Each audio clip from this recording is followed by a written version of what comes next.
akan menjawab pertanyaan-pertanyaan teman-teman yang mungkin baru akan membeli Wuling REV tapi masih ragu mau ambil yang short range atau long range.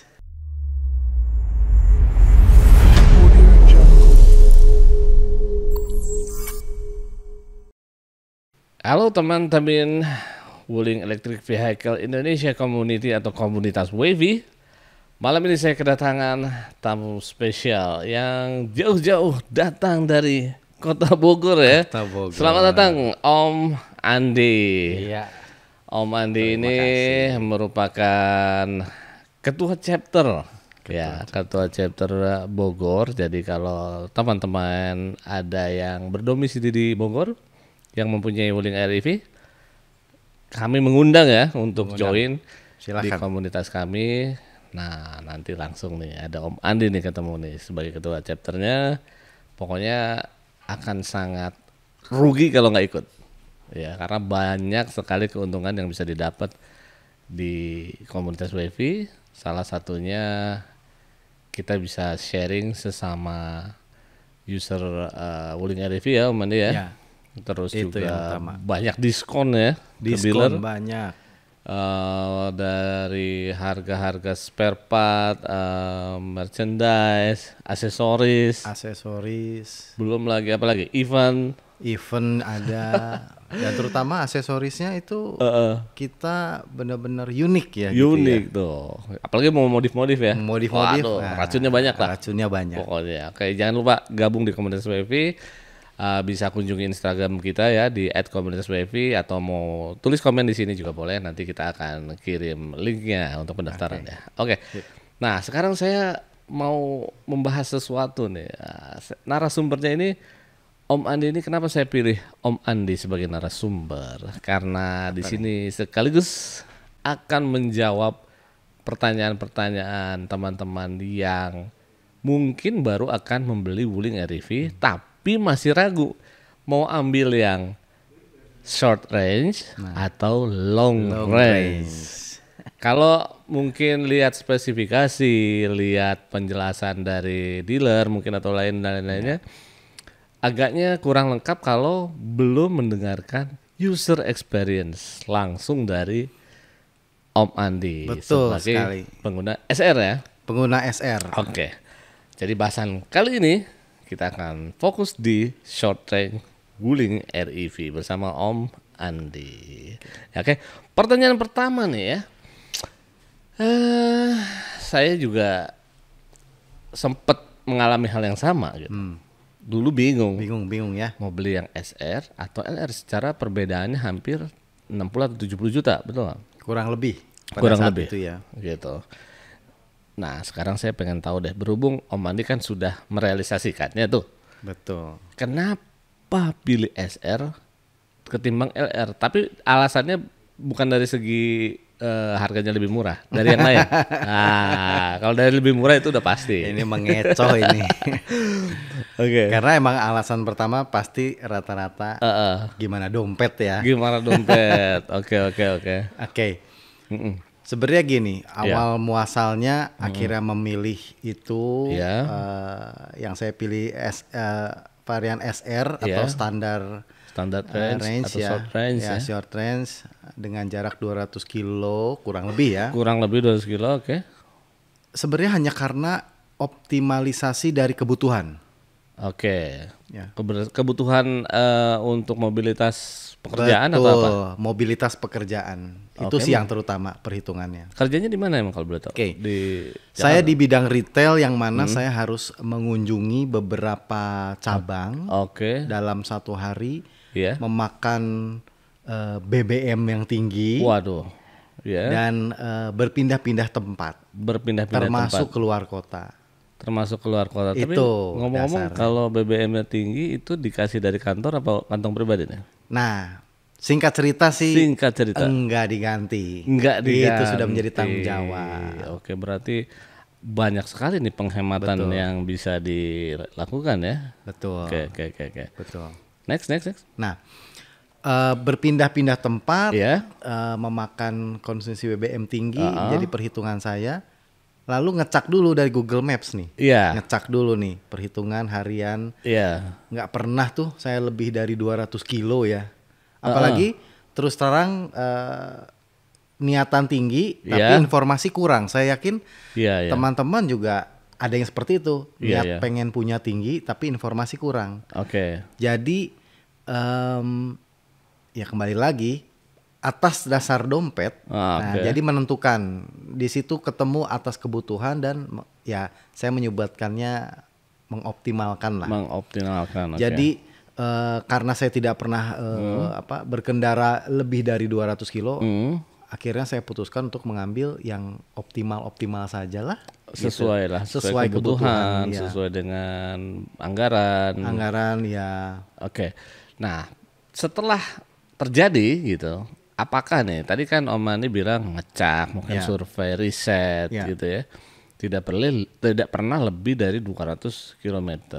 Iya. Itu Om Andi ngitung nggak kalau sama macetnya?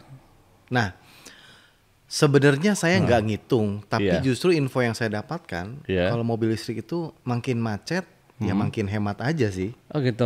Karena ya beda dengan mobil biasa ya, yang kalau macet ya dia akan terus membakar lah itu ya mesinnya nyedot. Kalau mobil listrik sejauh sepengalaman saya juga teman-teman ada tuh konten kreator yang saya tonton, dia mau ngadem malah di dalam mobil Wuling Air EV ini saya agak bingung, tapi bener juga konsumsi baterainya kecil tuh. Kecil ya? Ada tuh di konten. Ada ya. Terkenal dia. Berarti apa namanya? Itu nggak isu lah ya kalau macet itu nggak jadi perhitungan. Nggak jadi perhitungan. Tetap ya, secara jarak ya, kita bicara jarak kan ini ya. Oke. Nah, setelah Om Andi beli nih, kira-kira ada nggak satu hal yang bikin mungkin nyesel gitu? Nyesel. Tetapi ya? Di luar ya, nyesel di luar perbedaan fast charging. Oke, fast charging. Ya. Oke, saya terus terang begitu memilih, saya tuh tidak lihat review YouTube dulu. Kan ada tuh udah ada yang review ini. Saya tidak, karena saya ini prinsip lah ya. Prinsip. Semakin banyak tahu akan semakin pusing sendiri. Saya rasa ini semua orang prinsipnya sama. Oke. Ada sedikit. Bahasa umumnya menyesal ya bahwa kenapa saya nggak ngambil yang long range gitu ya. Karena saya baru tahu gitu ternyata audionya beda. Satu. Secara head unit juga dipikir-pikir saya orang yang suka entertainment bahkan mobil saya yang biasa itu saya ganti head unit karena saya suka entertainment gitu. Tapi kembali lagi ya pada saat itu saya fokusnya kepada optimalisasi apa yang saya perlukan. Saya pergi berapa jauh, saya bisa pulang ke rumah, itu aja cukup. Nggak neko-neko. Mungkin yang saya baca ini nyeselnya gini, Om Andi ternyata tadinya buat itu tadi ya mobilisasi kantor, pas udah beli kok enak, nah gitu, kenapa nggak sekalian gitu yang RR gitu kan, yang long range pasti di situ kan, kecuali kalau memang Om Andi punya dua yang emang satu emang khusus udah kantor, yang satu lagi untuk keluarga, tapi ternyata itu malah jadi keterusan ya. Malah jadi keterusan, malah jadi mobil utama dan mobil keluarga. Gimana tuh? Mungkin penyesalannya di situ ya, maksudnya bukan penyesalan sih, lebih ke salah ditimbang-timbang kebanyakan bertimbang. Kalau bicara situ ada betul. Ada ya. Tapi intinya mungkin kita tidak bicara penyesalan atau apa karena ini namanya spesifikasi adalah pilihan ya. Betul. Perbedaan 60-70 juta juga tentunya ada konsekuensi. Untuk yang mungkin budgetnya terbatas itu ya sangat membantu kan, motong untuk spesifikasi sebegitu banyak ya, sekitar 60-70 kan. Ya sekitar itu ya. Nah makanya dengan adanya podcast ini, nah, teman-teman bukan diarahkan untuk menyesal membeli, justru yang mau nanti membeli bisa lebih mempertimbangkan karena sudah ada teman-teman di WV yang menggunakan short range dan banyak ya Om Andi ya yang menggunakan banyak sebenarnya banyak ya. Dan mereka juga semuanya happy aja, bahkan ada yang udah keluar kota, yang katanya nggak bisa fast charging, terbatas. Nah, sekarang saya mau tanya nih. Ya. Udah paling jauh kemana nih bawa short range ini? Kalau paling jauh memang secara kota terjauh ke Bandung dari Bogor. Ke Bandung. Ya, dari Bogor. Tapi kalau secara jarak tempuh ya memang ke Bandung itu sih, karena saya nyambung dari Bogor ke Pelabuhan Ratu, terus ke Sukabumi, lanjut ke Bandung. Oh, oke. Nah, ini kan salah satu perbedaannya ya, salah satu perbedaan yang jelas itu adalah di varian standard range atau short range itu tidak bisa menerima fast charging, yang tentunya bedanya lumayan signifikan. Ketika itu nih di perjalanan menyiasatinya gimana tuh Amandi? Nah, ini ya pasti advice juga untuk pengguna yang akan memilih SR ini ya. Pertama kalkulasinya harus tepat dulu lah. Ya. Kalkulasi harus tepat dan ada kita kan apalagi di komunitas ya, kita tahu di mana ada titik charging, bahkan teman kita lagi develop untuk di mana aja titik charging itu yang mungkin sudah dibahas sebelumnya gitu. Satu ya itu kalkulasi harus tepat. Yang kedua tidak usah apa ya ibaratnya gengsi atau malu gitu. Misalkan kita ke rumah makan gitu ya, ditanya aja bisa ikut ngecharge nggak gitu, karena ya kita tahu belum semua orang melek mengenai teknologi ini. Ada yang merasa, aduh ngecas Pak, maaf kita nggak bisa, itu wattnya besar Pak, dia takut tagihannya. Tapi tanya aja sambil sampaikan gitu kebutuhannya atau jatuh-jatuhnya biaya sekian. Nah itu membantu kita memajukan untuk orang-orang lebih mengenal juga mobil listrik dan keperluan-keperluan kita nih sebagai yang short range yang dimana was-was gitu kalau misalkan baterainya nggak sampai di tujuan. Berarti tadi solusinya misalnya ya ada tempat itu nggak usah ragu-ragu, tanya aja. Tapi ya tadi itu dia nih teman-teman juga mesti tahu bahwa di kami sendiri kami sedang mengembangkan suatu aplikasi dan program di mana di setiap member ya yang tersebar di seluruh Indonesia itu nantinya akan menyediakan tempat pengisian. Jadi misalnya ada yang SPKLU ada yang tidak aktif atau ada yang penuh atau tidak terjangkau tetapi di situ ada dekat rumah member, ya kan? Kita bisa merapat nih sekaligus silaturahmi. Betul. Jadi tidak usah khawatir. Itu untuk SR. Saya ada cerita sedikit. Sesama kita member ya waktu itu saya bertugas saya harus cek PRJ, PRJ. Salah satu member rumahnya dekat situ. Dan kalkulasi ya kalau saya paksain ke sana tanpa ngecas nggak akan bisa pulang saya. Nggak akan bisa pulang. Saya hubungi dengan welcome. Silakan dikasih sport parkingnya, dikasih listriknya. Sesama member. Benar-benar saling membantu dan kita tahulah kebutuhan warga SR. SR. Nah itu aja kita belum launching aplikasinya sudah gotong royongnya itu sudah terasa. Semua membantu. Makanya kalau gabung di WeFi itu banyak hal yang bisa didapat gitu ya. Dan salah satunya ini yang menurut saya gotong royong seperti ini itu baru terjadi hanya akan ada di komunitas mobil listrik. Betul. Gitu kan. Nah kalau makanya teman-teman nggak usah ragu, nggak usah takut. Yang penting itu sesuai kebutuhan. Itu nggak, kecuali kalau memang pilihannya kayak tadi Om Andi suka modif, suka audio, suka entertainment. Intinya fitur-fitur yang berbeda yang terdapat di varian yang long range itu dibutuhkan, ya silakan beli kan. Betul, itu kembali ke yaitu optimalisasi kebutuhan lah ya. Saya merasa sudah ini sudah cukup optimal sejauh ini. Saya pakai sudah 5 bulan, ya. Satu hari sudah pasti 140 kilo. 140 kilo. Sudah pasti setiap hari. Weekend juga kadang saya pakai, gitu. Kilometer udah cukup tebel. Oh berapa tuh? Berapa sekarang? Sekarang udah 13.000. 13.000. 13.000 okay, ya. Udah lumayan. Itu udah lumayan sih menurut saya ya. Mobil lama saya aja kekejar ini udah seperempatnya malah. Beli bulan apa? Tahun berapa? 5 bulan ya, Februari ya. 5 bulan. Ya. 2023 ya berarti. Iya 2023. Ya berarti hampir sama kayak Om Lim. Kalau dihitung 8 bulan dia kan udah 30.000 tuh. Iya itu lebih ini lagi senior lagi itu. Iya.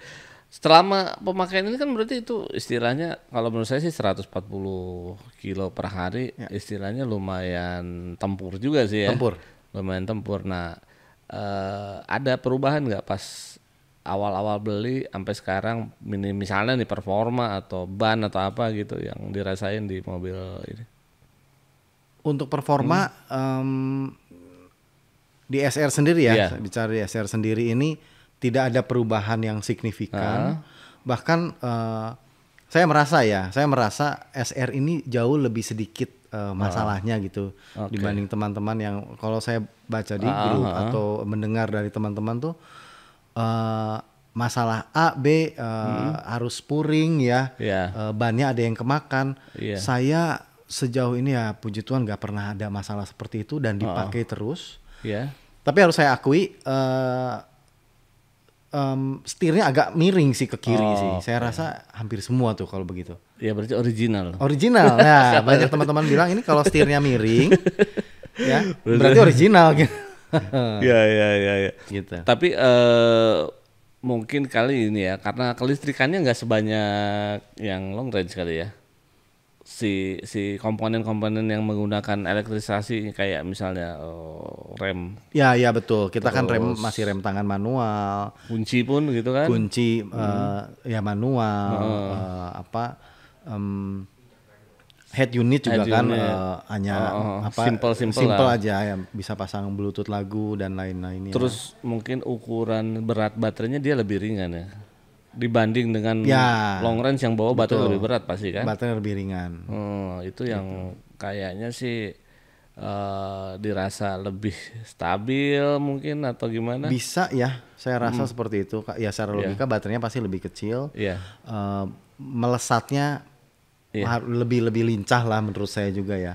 Memang saya waktu itu juga pernah test drive gitu sebelum memutuskan beli ini. Emang dua-duanya feel-nya sedikit berbeda, sensasinya sedikit berbeda. Memang saya rasain juga itu. Cuman ya dua-duanya memang sama-sama enak. Tapi memang feel-nya aja gitu ya. Mungkin betul. Karena itu tadi kayak perbedaan bobot juga kali ya. Ya. Oke. Ada yang apa ya benefit atau yang penting buat pengguna XR nih. Benefit ya. Iya benefit. Dan sudah jelas di LR nggak ada. Apa tuh? Yang pertama ya kita kalau tidak lupa mengunci mobil tapi ngecas nggak ngefek sih soal fast charging atau enggaknya. Oke. Kalau LR itu kan lupa ngunci mobil itu dia asupan listriknya tidak maksimal kan. Nah kalau LR nggak ada hubungannya.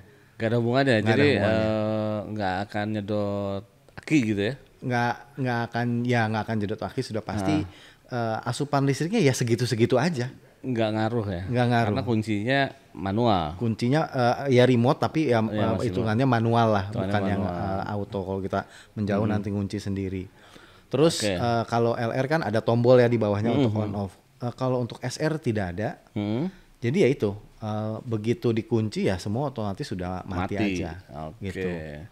Ya kalau intinya kalau lupa ya memang banyak sih ya, ada teman-teman yang lupa kunci atau mungkin kepencet gitu kan, kebuka bisa jadi sehingga si powernya masih nyala tuh ya untuk aki ya terutama sehingga akinya tuh banyak yang kasus tekor.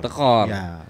Itu gara-garanya bukan karena akinya jelek sih sebetulnya tapi itu aja sih miss di situ. Cuman katanya udah ini ya udah di develop sama SGMW jadi ada firmware software terbaru untuk mengatasi hal itu ya. Ya untuk mengatasi hal itu supaya mungkin ada warningnya atau ada autonya ya seperti itu lagi dikembangkan sih setahu saya. Iya. Nah kalau menurut Mas Andi lagi nih ya, Om Andi lagi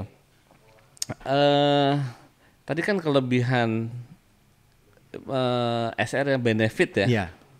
Itu selain kunci, terus apa namanya tadi selain charging ya, chargingnya tetap aja arusnya segitu dan ya tetap aman dan normal lah. Aman dan normal ya. Dengar katanya kalau di luar negeri sudah ada yang memodifikasi short range itu bisa pakai DC, bener nggak itu? Betul, ya. Ya, saya juga tahunya kan dari menonton ya video tersebut. Ada ya alat tambahan ya untuk ya namanya juga di convert lah ya, kurang lebih convert diubah menjadi DC. Saya rasa itu untuk modification enthusiasm yang benar-benar paham. Tapi belum resmi ya. Satu belum resmi, yang kedua kadang saya berpikir mobil ini diciptakan oleh insinyur gitu. Lalu kita apa-apain seakan-akan kita lebih tahu. Seharusnya sih enggak ya kalau menurut saya gitu. Lebih baik atau kita memang minta orang yang paham pada ahlinya. Iya, mungkin yang modifikasi juga kayaknya insinyur juga deh. Nah, kalau itu silakan aja, monggo. Sidul kayaknya. Ya, Sidul, insinyur benar luar biasa, tukang insinyur. Oke. Ya, tapi kalau misalnya ternyata emang berhasil dan itu memang sudah jadi satu apa namanya? Inovasi yang umum gitu, kenapa enggak sih ya? Betul, bisa diterapkan ya, bikin nanti tinggal pasang alatnya dan yang kita tahu itu baru bisa di SR kan? Ya, betul. Di short range. Ya. Tapi dengan adanya fast charging aja itu sebenarnya bukan solusi ya. Bukan solusi. Kalau ini nih pemikiran liar saya lah ya sebagai pengguna SR. Satu hari nanti tidak lama lagi akan ada yang namanya power bank untuk mobil-mobil listrik lah gitu. Itu saya punya feeling seperti itu, cepet lah, nggak akan lama. Benar sih. Saya kebayang juga sama halnya kayak hard disk kali ya. Hard disk yang dulunya yang 100 mega segede gini, kecil makin jadi flash disk ya, 1 tera begini. Baterai juga bukan nggak mungkin ya. Bukan nggak mungkin. Terus ya kita sih justru mendoakan harga baterai itu supaya makin kesini nih bisa lebih murah ya. Ya, kita doakan saja itu, karena itu konsumsi utama kita nih pengguna mobil listrik, ya itu konsumsi utama kita. Oke. Nah, teman-teman tadi penasaran nggak kita ngomongin AC DC itu apa sih maksudnya? Nah, teman-teman silakan cek di satu episode sebelum ini yang bersama Om Libdeni, kita di situ menjelaskan perbedaan ya. Antara sistem charging AC dan DC, dan Wuling REV itu di Indonesia menggunakan sistem charging AC ya, dengan AC. Alat konversi ke DC-nya yang tertanam di bodi mobil. Beda dengan merek sebelah yang memang bisa dual fungsi itu ya, bisa AC ke DC, dari SPKLU-nya juga bisa langsung DC ke DC ya. Oke, nah makanya tadi kita bicarakan salah satu benefit SR, bukan benefit sih, mungkin ada kelebihan yang hidden gem. Ternyata ada orang di luar sana yang memodifikasi sistem pengisian AC menjadi DC. Gitu. Tapi walaupun itu belum dipatenkan atau belum diakui secara massal ya. Tapi paling enggak ada harapan lah. Ada harapan. Nah, bicara lagi kalau misalnya nanti ada power bank buat mobil, saya belum kebayang itu gedenya seperti apa. Tetapi kenyataannya teknologi itu benar-benar terjadi ya. Kita lihat orang udah bawa kotak segede rice cooker itu udah bisa ngegantiin genset kemana-mana ya. Walaupun cuma buat camping-camping ya. Tapi itu bisa ngidupin peralatan-peralatan yang kita butuhkan dengan energi yang sangat besar. Berarti ya itu benar kata Om Andi juga ya. Pasti segera akan, dan itu dibutuhkan ya, harus dibutuhkan. Apalagi kalau ada yang bisa develop, itu bisa jadi. Nah, ini peluang sebenarnya. Peluang. Iya. Peluang sebenarnya. Baterainya itu cuman ya kita ini belum belum ada yang sudah ada yang bisa bikin produksi baterai sendiri di sini? Setahu saya memang assembly-nya sudah ada di sini ya, sudah lokal. Cuma untuk detailnya apakah bahan bakunya dari mana masih belum paham kita. Ya, memang edukasi mengenai mobil listrik dan komponen-komponen ini harus digalakan, dibantu pemerintah juga oleh ATPM ya. Dalam hal ini SGMW harus terus sih supaya kita semakin terbuka. Oh, saya jadi ingat dulu ada kampus ya namanya di Solo atau di mana yang bikin mobil listrik itu. Iya. Mobil listrik yang dikendarai oleh Pak Dahlan Iskan ya. Iya. Dulu itu saya jadi mikir juga itu mereka bisa merakit itu baterainya apakah dia juga merakit juga apa seperti apa, yang pasti intinya di sini ini juga kita selalu mencari informasi ya. Ada teknologi atau pengembangan teknologi apa aja yang berkaitan dengan mobil listrik ya. Gitu. Pasti. Cuma memang informasi tentang untuk perakitan baterai ini belum terdengar yang lokal ya. Tapi di grup atau komunitas WiFi ya, di grup kita ini banyak sekali informasi yang bisa digali, bertukar pikiran. Kalau Kopdar cerita, kita jadi lebih boosting gitu, lebih cepat dapat infonya. Betul. Jadi makanya nih sekali lagi nih teman-teman yang belum join sih kita udah mengundang, langsung join lah.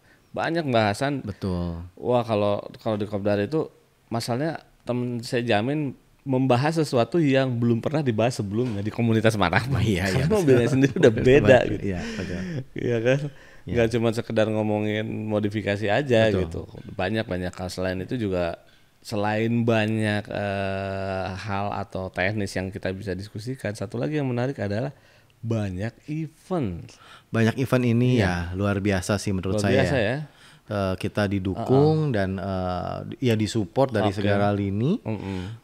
Benar-benar tidak rugi lah, sama sekali tidak rugi. Dan yang pasti kita jadi banyak yang undang. Iya benar. Banyak yang support gitu. Iya betul. Yang artinya ini juga bisa buat membantu pemerintah juga mendorong elektrifikasi ya, supaya lebih cepat gitu. Tapi ya teman-teman sih nggak usah jauh-jauh mikir ke sana, ambil benefit aja lah. Kayak kemarin kita aja dikasih hiburan, acara staycation semua ya. Coba komunitas ambil itunya benefit lainnya otomatis dapat diskusi. Di komunitas ini saya ini benar-benar bukan komunitas biasa saya rasa ya. Luar biasa. Mungkin ada yang berpikir nanti ada biaya iuran, tidak, kita Gak free. Ada. Total free dan yang paling utama itu bisa bertukar pikiran. Iya. Kita perlu bantuan untuk ini bagaimana, itu bagaimana. Betul.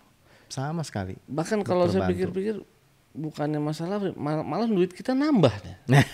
Karena sedikit-sedikit dikasih hadiah. Merchandise, souvenir, voucher, ya kan? Benar.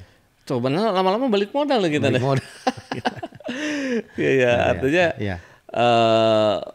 ya kita memang semua baru di teknologi ini. Dibilang pionir juga bukan, teman. Kita bareng-bareng untuk masuk ke perubahan ini nih. Jadi ada bagusnya juga nih, paling enggak kita menjadi bagian dari sejarah lah. Bagian dari tentang perkembangan mobil listrik di Indonesia yang sebetulnya ya di luar sana kan udah dari dulu ya. Cuman ya kita ikutin aja di sini juga enggak sedulu yang di luar negeri, tapi pergerakan itu ya kita juga ikutin. Udah ikutin. Ya gitu. Kita nggak ketinggalan. Ya. Kita juga mengajak semua orang untuk lebih green life. Gitu. Green life ya. Oke. Oke, ini menarik sekali nih bahasan khususnya tadi tentang mobil short range. Nanti mungkin di lain episode kita akan bahas lagi dengan mungkin Om Andi lagi. Intinya di podcast ini akan banyak bahasan-bahasan yang menarik ya, dan teman-teman bisa juga mendapatkan informasi itu langsung dari orang yang sudah mengalaminya. Penggunanya jadi benar-benar real gitu, jadi sudah dilewati. Kalaupun memang ada keraguan di luar, misalnya ada perbedaan pendapat dan lain-lain tentang misalnya suatu masalah di mobil listrik ini gitu kan. Di sini kita banyak sudut pandang enaknya, nggak cuman satu informasi yang satu arah gitu. Benar. Jadi mau compare tuh bener kita ngalamin ini enggak paling cuma si ini doang ya, namanya wajar dari produksi massal menurut kita ada kan 1-2 mungkin yang bermasalah, tapi di grup dan komunitas ini solusi yang dikeluarkan semuanya gitu. beres ya. Semuanya beres kalau menurut saya, dan nggak ada masalah yang besar gitu, nggak ada. Misalnya sampai baterainya ngedrop itu nggak ada, belum ada nih. Padahal udah 10.000 unit ya. Luar biasa ya. Luar biasa memang. Ya makanya tetap pantengin podcast ini. Yang belum beli atau yang sudah beli silakan gabung, yang belum beli silakan nanti disimak episode berikutnya. Yang baru saja hari ini kita tadi bahas tentang short range. Mungkin Om Andi ada yang mau ditambahkan lagi sebelum kita mengakhiri sesi podcast ini? Oke, ini karena temanya SR ya. Saya pastikan sebenarnya secara fungsi tetap optimal sih. Kalau bicara soal nggak bisa fast charging aja, itu semua saya yakin sudah ada pemikir-pemikirnya ya. Mungkin ada power bank seperti itu, dan tidak sedikit startup yang membuka layanan atau jasa charging di mana-mana. Plus ditambah yang kita dari komunitas. Betul, ditambah yang kita dari komunitas. Jadi jangan khawatir, ini khusus untuk yang akhirnya memutuskan SR ya. Kita semua pengguna SR, satu rasa satu jiwa gitu, saling bantu. Dan yang mau beli juga mungkin mau memilih SR itu tidak usah ragu-ragu. Tidak usah ragu. Karena based on ya memang semua ada kebutuhannya, semua budgetnya masing-masing. Budget ada, betul. Kalau kualitas sama aja. Kualitas sama aja. Terutama kenyamanannya sama aja. Gitu. Bukan berarti yang RR lebih empuk, enggak juga sih. Enggak. Iya, makanya ini kan makin menjawab keraguan kan. Betul. Jangan ragu. Nah, ini statement terakhir saya. Tidak ada perbedaan. Tidak ada perbedaan. Oke, kalau gitu. Nanti kapan-kapan kita bikin talk show dengan khusus satu grup pengguna SR ya. Supaya lebih ramai lagi, tapi mungkin itu di sesi yang lebih santai gitu. Oke. Kalau gitu terima kasih Om Andi sudah memberikan pengalamannya sebagai pemilik Wuling REV series short range atau standard range. Semoga bisa menjadi inspirasi buat teman-teman. Kita sudahi dulu podcast kali ini. Sampai ketemu lagi di episode berikutnya. With EV, we happy. Thank you, Om Andi. Sama-sama. Oke.